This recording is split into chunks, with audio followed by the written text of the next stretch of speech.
هذا الزامل موجه من قبائل مارب عامة لقبيلة يام عامة وآل فطيح وآل فجيحة خاصة، والشيخ علي بن ظافر آل فطيح خاص، ونطلب منهم اعتاق رقبة السجين أحمد بن أحمد عبد ربه عويضان الذي صدر بحقه حكم القصاص. يا سلامي لكم يا معد الهمايل، عد ما هو لمزن الصيف وانشا مخيله، يا قبايل لكم تاريخ من عصر زايل، تشهد المملكة من حدكم لا شماله، يا معجمي ومر صادقين الفعايل، ذي لهم سجل التاريخ يحكي مقاله، يا مواجد ومذكر جيشني يا ابن الحمايل، يا هل العز والطولة واهل الاصاله، يا مثل ابن المجنة كاسبين الجمايل، صيتكم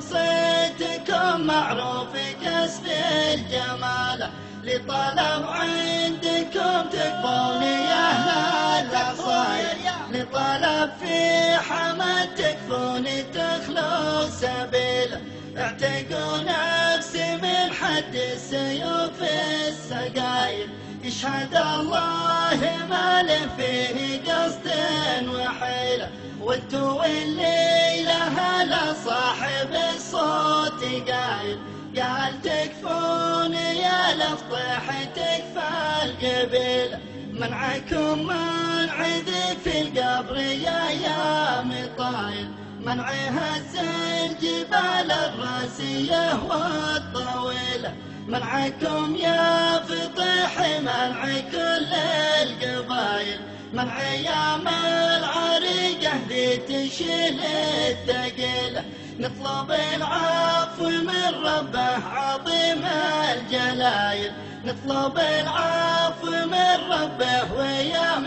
الأصيلة، يا علي ظافر المنعوت للحمل مايل، بنعتك يا فطيح الجود ربعه وخاله، مننا متحالف لا وقع بالمثايل، لن يعجل على اعتقه وفك اعتقاله، والوفا والقدر مكتوب هو الزلايل، من عافى نفسه عند الله خير الجزاله، نختم القول بالمختار قبل رسايل، ختم الانبياء المرسل محمد